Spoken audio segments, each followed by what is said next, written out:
A mensagem do Evangelho, ela tem dois temas principais. O amor de Jesus Cristo, que aconteceu ali no sacrifício da cruz do Calvário. Ele veio para nos remir de nossos pecados. E ele amou o mundo de tal maneira que deu seu Filho unigênito para que todo aquele que nele crer não pereça, mas tenha a vida eterna. Essa é a primeira parte da mensagem. A segunda parte da mensagem é uma mensagem de correção.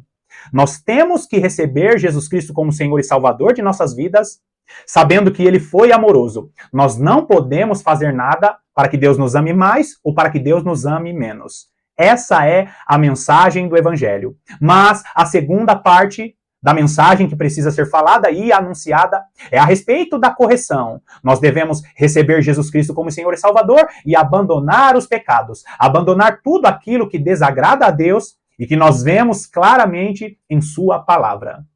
Mas nós estamos vendo uma geração se levantando com uma frase dizendo: não julgueis quem foi aquele estabelecido por Deus como juiz. Você não é juiz. A igreja não foi chamada para ser juiz. A igreja não foi chamada para apontar o dedo. Quando na realidade não é bem assim. A igreja de Jesus Cristo foi levantada para anunciar o amor de Deus e para anunciar o arrependimento. E é sobre isso que eu quero falar no vídeo de hoje. Sobre a geração do não julgueis que está tentando negar a mensagem de correção. Seja muito bem-vindo a mais essa meditação do canal A Lâmpada para os Meus Pés.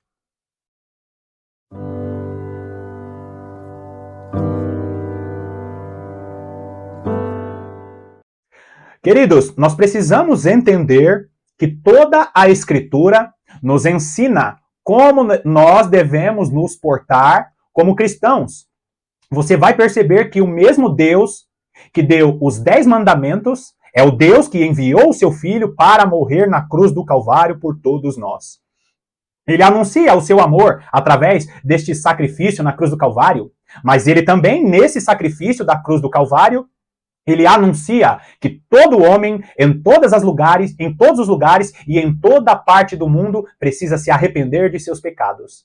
Mas, quando nós falamos dos pecados e da correção que precisa ser feita no meio do povo de Deus, agora nós estamos vendo uma geração que está dizendo: não julgueis. A igreja, ela não foi chamada para ser juiz, quando na realidade não é bem assim. Fica até o final do vídeo, porque você vai ver que através da vida de Esdras e através de algumas falas e ensinamentos do nosso Senhor Jesus Cristo, nós vamos ver que não é bem assim. Para comigo em Esdras. Esdras capítulo 9, vamos ler dos versículos 1 ao 4. Primeiro, que diz assim: acabadas, pois, estas coisas... Acabadas que coisas? Aqui Esdras está vivendo em um contexto em que Israel está saindo do cativeiro babilônico. Israel recebe ali uma espécie de carta de alvará, um alvará de soltura, a liberação do rei persa Ciro para voltar, para sair do cativeiro babilônico. Israel é liberado e o povo de Israel começa a voltar para a sua terra. E basicamente Israel volta em 3 levas. Primeiro com Zorobabel, depois com Esdras e depois com Neemias. E nós vemos que nessas 3 caravanas, existiu ali pontos importantes que Deus tocou esses 3 homens para que fosse feita a reconstrução da nação de Israel. Foi reconstruído o templo, foi reconstruído os muros da cidade, foi reconstruída ali as casas, e nós vemos a reconstrução da cidade de Israel de volta para a sua terra. Mas aqui Esdras, nesse ponto, ele estava olhando para aqueles que estavam confortáveis com o sistema da Babilônia, estavam com costumes babilônicos.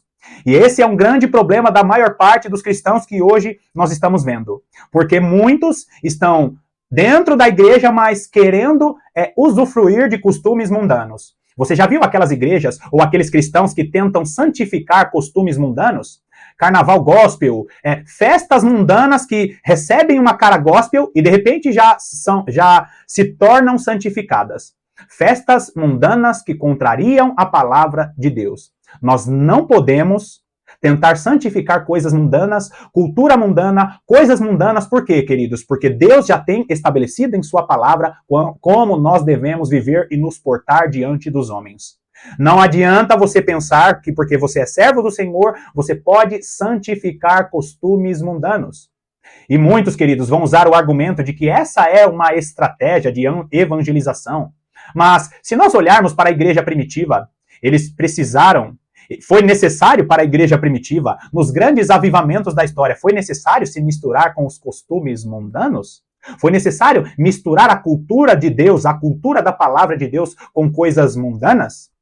Agora, olha só, continua ali comigo. Acabadas, pois, estas coisas, vieram ter comigo os príncipes, dizendo: o povo de Israel e os sacerdotes e os levitas não se separaram dos povos e de outras terras com as suas abominações, isto é, dos cananeus, dos heteus, dos ferezeus, dos jebuseus, dos amonitas, dos moabitas, dos egípcios e dos amorreus.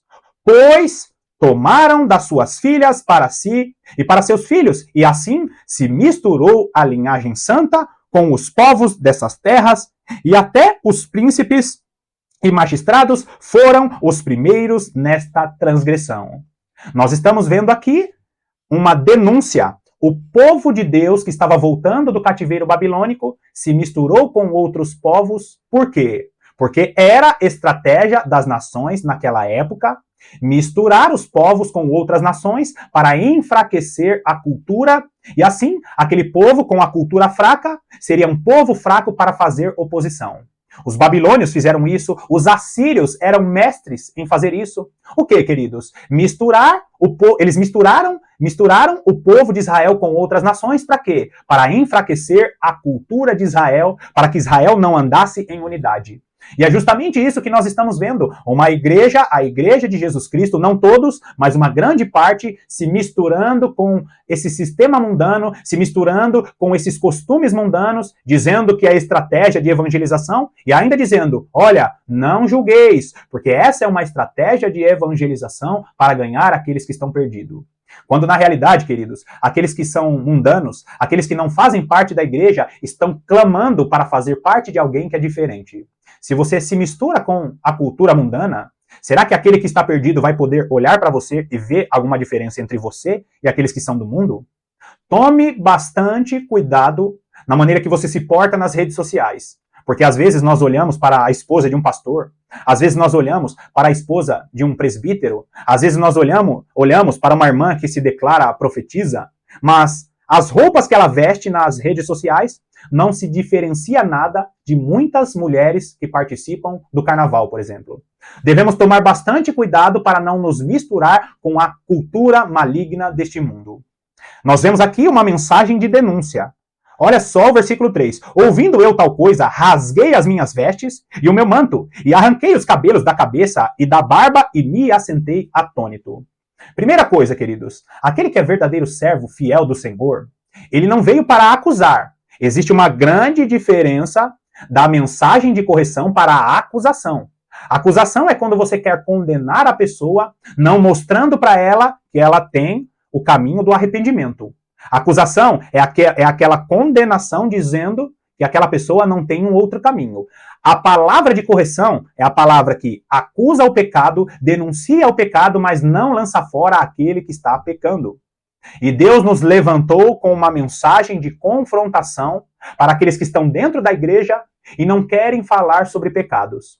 Há poucos dias eu ouvi uma irmã dizendo: quem somos nós para falar sobre os pecados de outras pessoas? Nós somos a igreja, que recebemos a autoridade de Jesus, e já já eu vou ler o texto em que Jesus nos fala: se alguém for pego em pecado, vá falar com ele, apresente esta pessoa à igreja. Agora, olha esse versículo 3 que eu coloquei aí na tela. Não parece até exagerada a atitude de Esdras?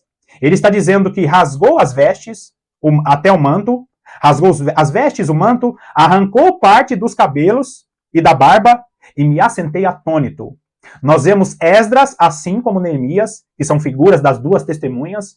Eles são aqueles que estão vestidos de pano de saco. Esse também é um texto profético porque as duas testemunhas estarão vestidas de panos de saco, como está registrado em Apocalipse capítulo 11. No final dos tempos, em momentos que antecedem a grande tribulação, na própria grande tribulação, as testemunhas estarão vestidas de pano de saco, assim como Esdras nesse texto.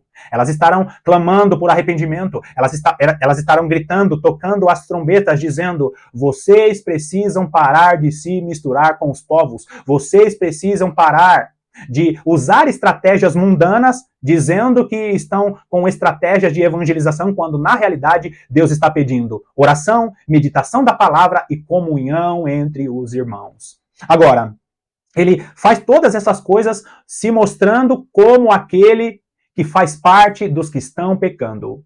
Você sabia que você que é servo do Senhor, você precisa chorar pela noiva do Senhor? Você não tem que apenas denunciar o pecado, mas você tem que orar para que aquelas pessoas se arrependam de seus pecados. O verdadeiro servo do Senhor aponta o pecado, não aponta as pessoas, aponta o pecado que está sendo cometido, e ele chora pela igreja que está se desviando dos caminhos do Senhor. Olha o versículo 4. Então se ajuntaram a mim todos os que tremiam das palavras do Deus de Israel. Você notou aqui? Todos aqueles que tremiam da palavra do rei de Israel. Eles se reuniam com frequência na época de Esdras para meditar na palavra de Deus, para saber o que a palavra de Deus estava falando a respeito dessas coisas. E é um outro erro que nós vemos que a igreja moderna comete.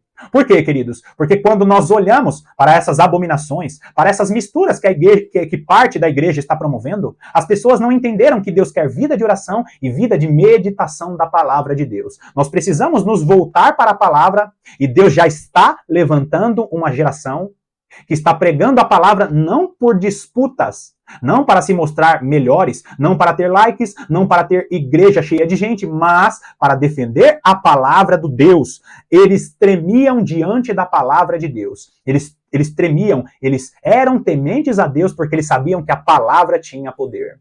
Tome bastante cuidado, você, querido, que participa de uma congregação, e o líder desta congregação diz que não precisa meditar, não precisa estudar a palavra porque o Espírito Santo revela.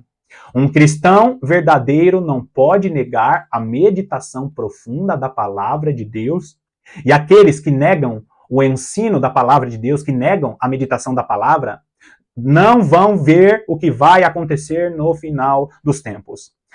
Deus está levantando uma geração de oração e de meditação da palavra de Deus. Então se ajuntaram a mim todos os que tremiam das palavras do Deus de Israel por causa da transgressão dos do cativeiro, porém eu permaneci assentado até o sacrifício da tarde. E aqui nós vemos outra situação que Esdras nos ensina. Quando você parar para orar, quando você parar para meditar, quando você parar para clamar pelos pecados que está sendo cometido, saiba que Deus quer que você tenha tempo de qualidade na presença dele. Quantos cristãos que não oram apenas agradecendo o café, fazem uma oração rasa de 5 minutos e já acham que a vida devocional deles já foi ganha naquele dia? Quando na realidade, queridos, nós estamos entrando em um período profético em que Deus exige tempo de qualidade na presença dele. E quando eu falo tempo de qualidade, não adianta vir com esse discurso que os seus 5 minutos são 5 minutos de qualidade, quando na realidade Deus quer tempo. Você precisa ter tempo para se relacionar com o seu Deus, porque é Ele que coloca o pão sobre a sua mesa. Aqueles que se declaram sem tempo para ficar com Deus, aqueles que se declaram sem tempo para meditar na palavra, para orar, são pessoas que não entenderam ainda a importância de estar na presença de Deus e a importância deste período que nós estamos vivendo e do período que nós estamos para entrar. Agora, queridos, continua aí mesmo, não esquece desse contexto de Esdras, pula lá no capítulo 10, vamos ler dos versículos 1 até o versículo 5, que diz assim: enquanto Esdras orava e fazia confissão, chorando prostrado diante da casa de Deus, ajuntou-se a ele de Israel muito grande congregação de homens, de mulheres e de crianças, pois o povo chorava com grande choro. Primeira coisa, queridos, quando uma pessoa ora e chora na presença de Deus, Deus recebe essa oferta com muita alegria. Mas quando uma congregação ora e chora, essa congregação está vivendo aquilo que Jesus Cristo tem para a sua igreja.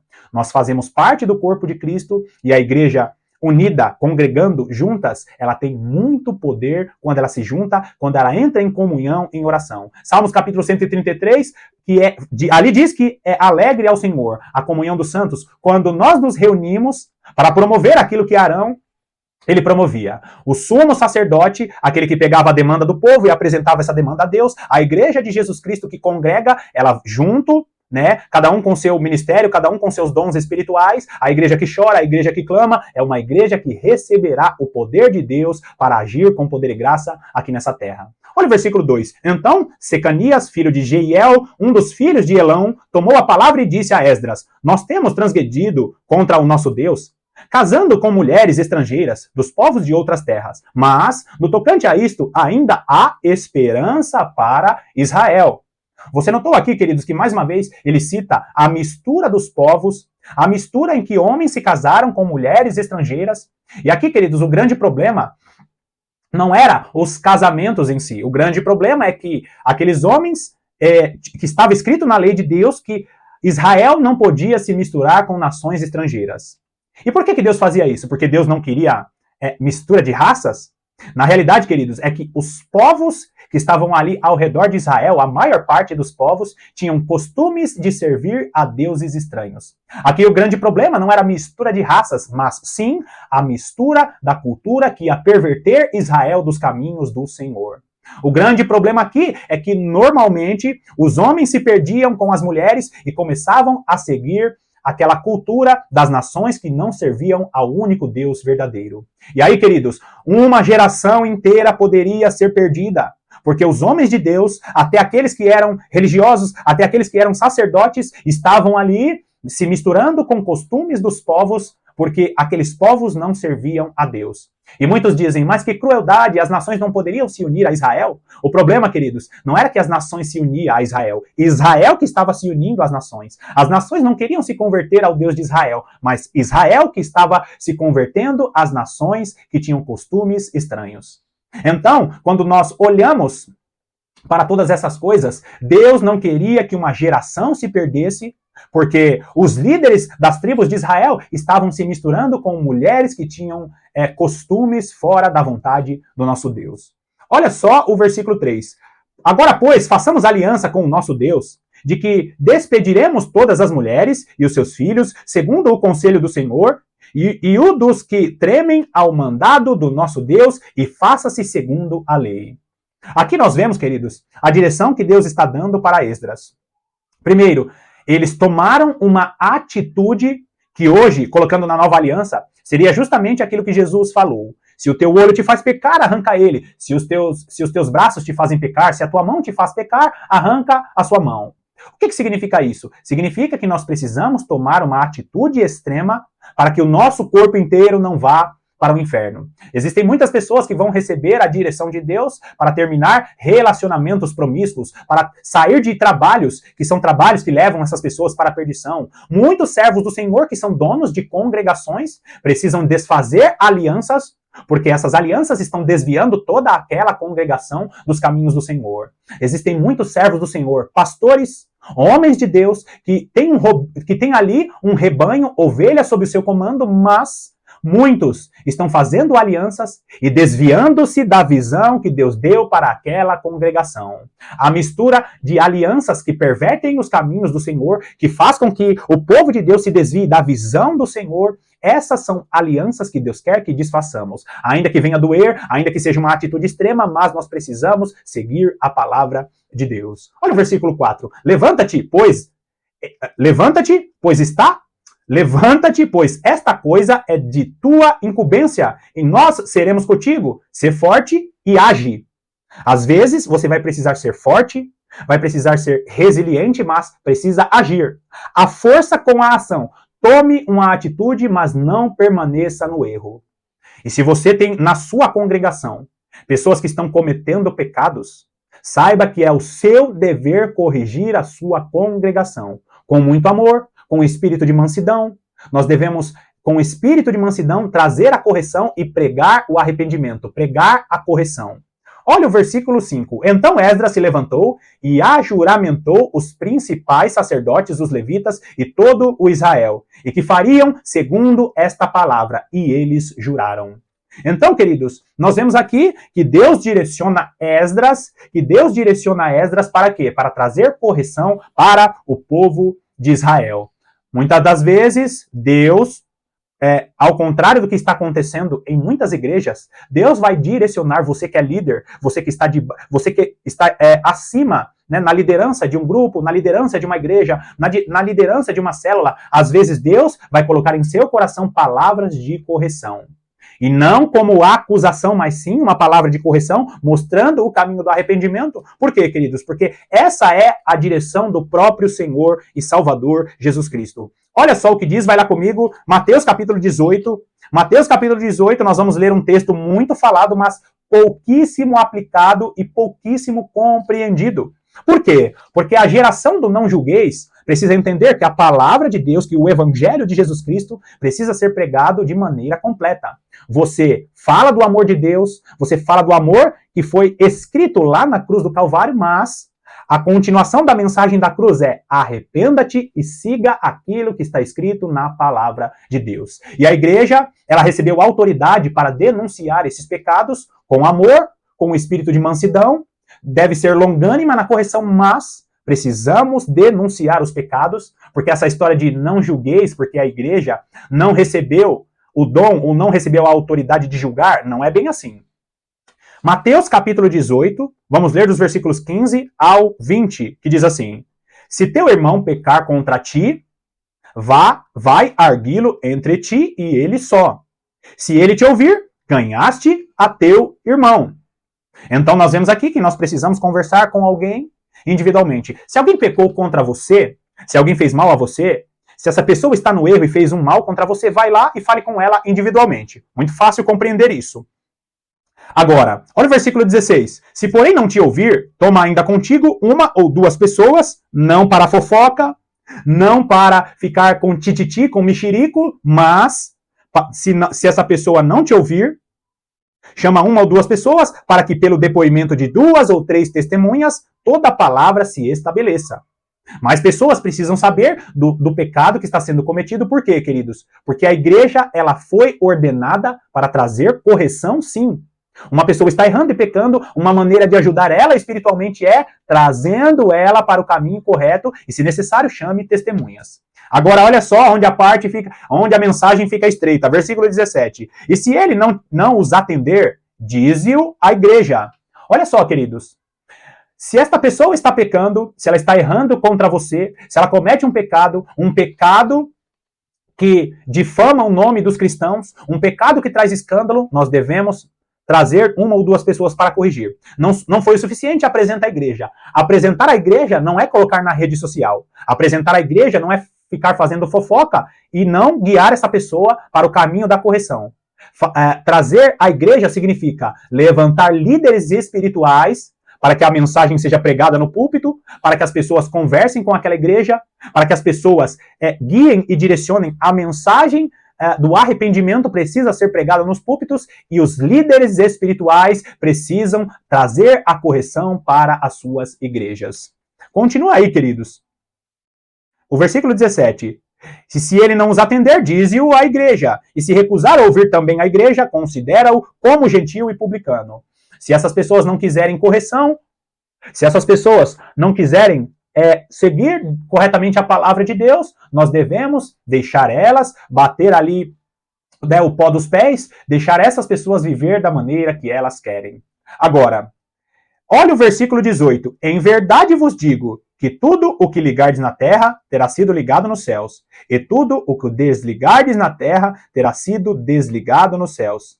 Em verdade também vos digo que se dois dentre vós sobre a terra concordarem a respeito de qualquer coisa que porventura pedirem, ser-lhe-á concedida por meu Pai, que estais no céu. Porque onde estiverem 2 ou 3 reunidos em meu nome, ali estou no meio dele. Você notou aqui, queridos? Aqui estou no meio deles. Você notou aqui, queridos, que a igreja ela foi estabelecida para trazer correção? Ela foi estabelecida para trazer correção. É por isso que você precisa se levantar, não para acusar, não para apontar o pecado para a condenação. A igreja foi estabelecida como juiz nessa terra, mas não julgar uma causa. Não é para julgar uma causa para a condenação, e sim julgar a causa para a correção. E nós vamos, queridos, encontrar o nosso Senhor Jesus Cristo falando com os fariseus, dizendo: olha, não julgueis segundo a aparência, mas julguem segundo a reta justiça. O que ele estava dizendo? Jesus estava proibindo o julgamento para a correção? Não. Ele estava proibindo o julgamento por aparência. Eu não posso olhar para uma situação e achar que aquilo está errado e pensar, somente achar que está errado e julgar apenas porque aquilo parece errado. E mesmo se estiver errado, nós precisamos trazer a correção com espírito de brandura e precisa ser falado no púlpito com espírito de brandura, sem envergonhar as pessoas, que aquela determinada atitude é pecado sim.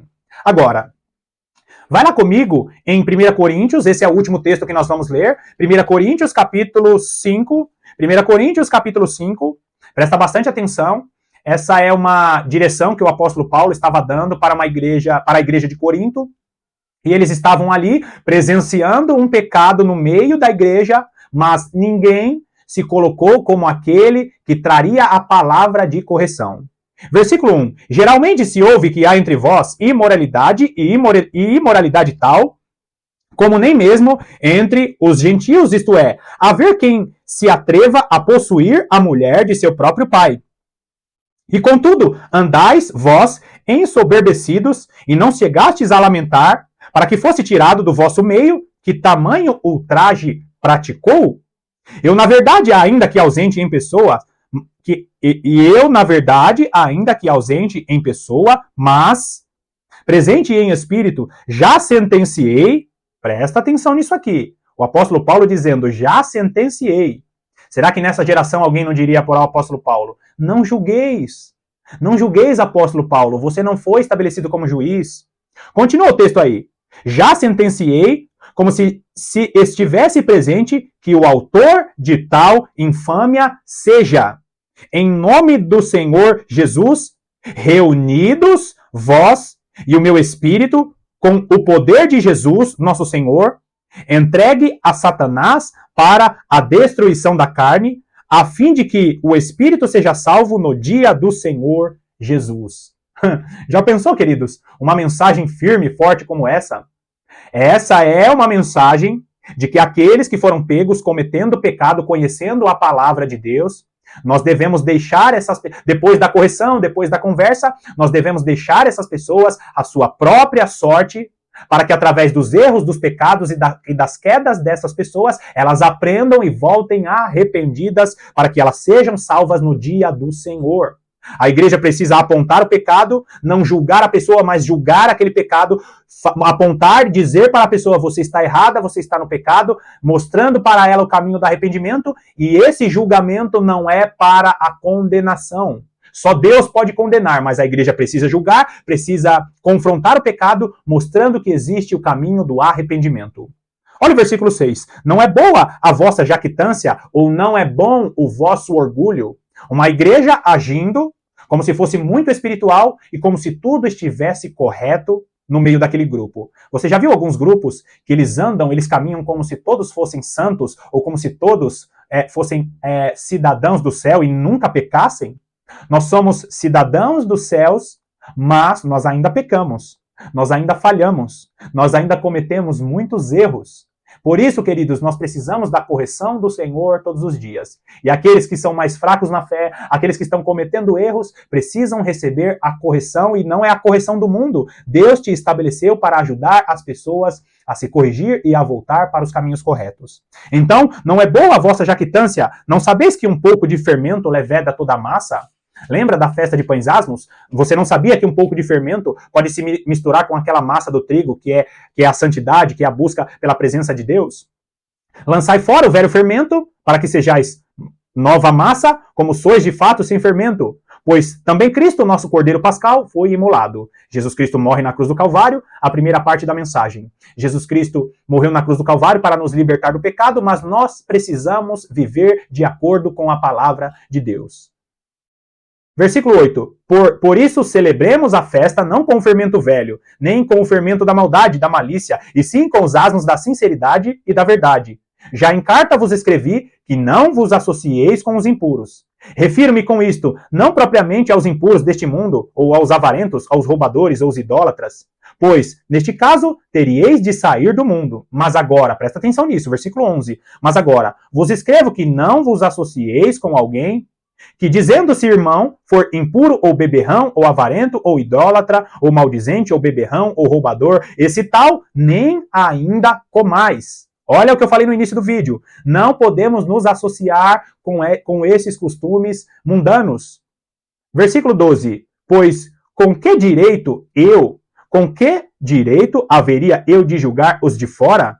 Não julgais vós os de dentro? Os de fora, porém, Deus os julgará. Expulsai, pois, de entre vós o malfeitor. Aqui, o apóstolo Paulo está direcionando a igreja em uma atitude mais enérgica. Aqueles que conhecem a palavra de Deus, que conhecem os caminhos do Senhor, mas pecam deliberadamente. Você notou aqui que a igreja ela foi designada para trazer um julgamento? A igreja foi designada para corrigir aqueles que são do Senhor, para que esses voltem para o caminho correto? E aqueles, queridos, que realmente não querem viver segundo a palavra de Deus, não querem se santificar, têm princípios mundanos e estão trazendo esses princípios mundanos para a igreja. Qual que é o conselho segundo a palavra? Não vos associeis como eles. A palavra de confrontação que estava na boca de Jesus e que estava na boca dos apóstolos era uma palavra dura, porque o evangelho precisa ser anunciado falando sobre o amor de Deus e falando também sobre a justiça de Deus. Nós precisamos anunciar a correção de Deus. E essa história de não julgueis para que não sejais julgados, que a igreja não foi estabelecida como juiz, na verdade a igreja sim foi estabelecida como uma espécie de tribunal de julgamento, mas não é um tribunal para condenar. É um tribunal para a correção, para que as pessoas voltem para o caminho correto, que é o caminho da palavra de Deus. E se você, queridos, conhece alguém que está caminhando em passos largos, seja ele um líder religioso, seja alguém que está debaixo da sua liderança, saiba que é o seu dever como igreja corrigir essa pessoa com amor, com espírito de brandura, mas apontando que aquele pecado desagrada a Deus. Muitas pessoas podem ser ajudadas. Como o texto de Mateus, no capítulo 18, Jesus ele diz, ganhastes a teu irmão. Se nós corrigirmos da maneira correta, nós podemos livrar muitas pessoas da condenação. Bom, mais uma vez eu finalizo aqui essa mensagem te agradecendo pela sua companhia. Que Deus te abençoe poderosamente e eu te aguardo nos próximos vídeos.